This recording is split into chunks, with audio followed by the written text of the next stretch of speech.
अस्सलाम वालेकुम। आप देख रहे हैं कौनैन्स किचन। कौनैन्स किचन में आज हम बनाने लगे हैं दम पुख्त। बहुत मज़े का ये बनता है। पेशावर की ये बहुत फेमस डिश है, बहुत मज़े का बनता है। इसको बनाने के लिए 1 केजी मैंने बकरे का गोश्त लिया है और मैंने इसके इतने बड़े बड़े स्लाइसेस करवाए हैं। और मैंने ये जो मीट लिया है मैंने इसको चिकनाहट वाला लिया है। आप चाहें तो इसमें जितनी चिकनाहट होगी ये अपनी चिकनाहट में ही पकेगा। 1 किलो से थोड़े से कम मेरे पास आलू हैं, तकरीबन 700 ग्राम।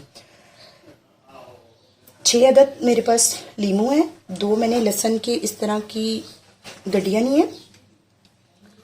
7 से 8 अदद मेरे पास हरी मिर्च हैं और 1.5 टेबल स्पून इसमें जाएगा नमक। और इसके अलावा इसमें कोई मसाला नहीं जाएगा। बनाना स्टार्ट करते हैं। सबसे पहले मैंने एक बाउल ले लिया, उसमें मैं लीमू जो है वो काट के सारे इसमें इसका रस डाल दूंगी। अगर आपके पास लेमन ना हो तो आप सिरके का भी इस्तेमाल कर सकते हैं। इसमें मैं निचोड़ लूंगी। बिस्मिल्लाहिर्रहमानिर्रहीम। लेमन जो मैंने लिए हैं वो माशाल्लाह बड़े साइज के हैं। आप कम या ज्यादा अपनी मर्जी से इसको कर सकते हैं।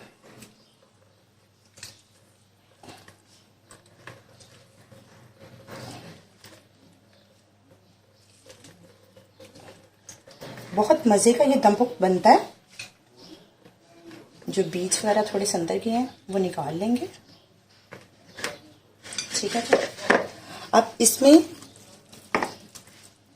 ये जो गोश्त है ये डाल दूंगी। मैं सारा गोश्त डाल दूंगी। बिस्मिल्लाहिर्रहमानिर्रहीम। ये थोड़ा सा मेरे पास हड्डी वाला है और बाकी मेरे पास गोल है। 1.5 टेबल स्पून में इसमें नमक डालूंगी। नमक आप अपने जायके के मुताबिक कम या ज्यादा कर सकते हैं। इसको अच्छे से इसके साथ मिक्स कर लेंगे। इसको इसके साथ अच्छे से मिक्स कर लेंगे। ये देखिए सब पे लेमन लग गया। नेक्स्ट प्रोसेस पे आ जाते हैं। एक देचकी ले ली है जिसमें मैं इसको बनाऊंगी। सबसे पहले नीचे जो हड्डी वाला पार्ट है वो रखूंगी। अगर आप चाहें तो आप इसको गोल में भी बना सकते हैं विदाउट बोन के। ये देखें जितनी इसकी चिकनाहट होगी उसी के साथ इसमें इसका घी निकलेगा। ये देखिए सारे स्लाइसेस को मैं इसके नीचे रख दूंगी इस तरह।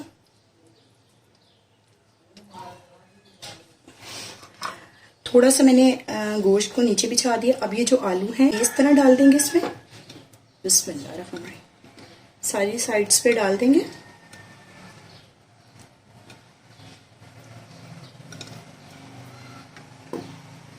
ठीक है।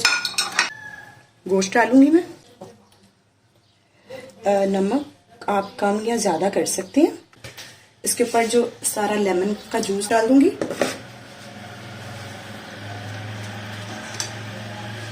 इसके ऊपर जो हरी मिर्चें हैं ग्रीन चिली वो भी डाल दूंगी इसके ऊपर। और इसके सेंटर में इन दोनों साबुत लहसुन है वो भी रख दूंगी इसी तरीके से। माशाल्लाह से आप अभी से इसकी लुक देखिए कितनी अच्छी लग रही है। अब नॉर्मली आटा ले लिया मैंने जिसके साथ हम रोटी पकाते हैं। अब मैं इसकी सारी साइड्स पे वो लगाऊंगी क्योंकि ये दम पुख्ता है तो ये अपने दम में ही बनेगा। ये देखें इसको अच्छे से लगा दें ताकि इसके ऊपर जब हम कवर करें इसके लिड को तो वो हिले नहीं, उसमें उसकी स्टीम बनती रहे और ये अच्छे से पकता रहे। ये देखें ये देखें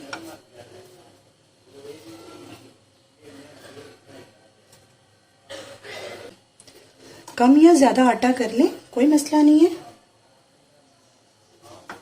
क्योंकि ये तो बाद में वेस्ट ही है ना। ये देखिए माशाल्लाह से सारी साइड्स पे लगा दिया मैंने। लिड को ऊपर रख के इससे अच्छे से दबा दूंगी मैं और नीचे फ्लेम ऑन कर दूंगी। हर जगह से अच्छे से इसको लगा दें, किसी जगह से रह जाए तो आप इसको इजी से लगा सकते हैं। फ्लेम मैंने ऑन कर दिया और आप ये देखें सारी साइड्स पे मैंने अच्छे से इसको चारों साइडों पे लगा दिया। और अभी मेरा फ्लेम जो है वो हाई पे है। 5 मिनट के बाद मैं इसका फ्लेम जो है वो बिल्कुल लो कर दूंगी और ये अपने ही पानी में अपने ही दम पे पकेगा। तो दिखाते हैं आपको 1 घंटे के बाद। 1 घंटे के लिए अभी हमने इसको इसी तरीके के साथ छोड़ देना है। मिलते हैं 1 घंटे के बाद। 2 घंटे हो गए हैं। अब मैं इसका आटा जो है वो रिमूव करने लगी हूँ। ये देखें, अभी तक मैंने इसको फ्लेम को ऑफ कर दिया था और इसको ज़रा थोड़ा ठंडा कर लिया था ताकि इसका आटा जो है वो अच्छे से रिमूव हो जाए। ये देखें, ये हर चीज़ मैं आपके सामने कर रही हूँ ताकि आपको इसका रिजल्ट पता चल सके। बिस्मिल्लाहिर्रहमानिर्रहीम। ये देखें, माशाल्लाह से आप इसकी लुक देखें। मैं आपको इसकी लुक दिखाती हूँ। ये देखें, और इसमें अभी थोड़ा सा ये देख लें पानी भी है और इंशाल्लाह हमारा ये देखें गोश्त भी हमारा ये देखें माशाल्लाह से कितना अच्छा से गल चुका है। अब इसको डिश आउट करती हैं। जी मैंने इसको डिश आउट कर दिया और आप इसकी लुक देख लें। माशाल्लाह से ये देखें कितना अच्छा लग रहा है, कितना हसीन लग रहा है, कितना अच्छा लग रहा है। बहुत मज़े का बना है। मैंने इसको थोड़ा सा टेस्ट किया है। आप इसको रोटी के साथ, नान के साथ, खमीरी रोटी के साथ आप इसको सर्व कीजिएगा। ज़रूर बनाइएगा, मेरे तरीके से बनाइएगा, कोनैन किचन के तरीके से बनाइएगा। अगर आपको मेरी रेसिपी अच्छी लगी है तो मेरी वीडियो को ज़रूर लाइक कीजिएगा और मेरे चैनल पे नए हैं तो ज़रूर सब्सक्राइब कीजिएगा।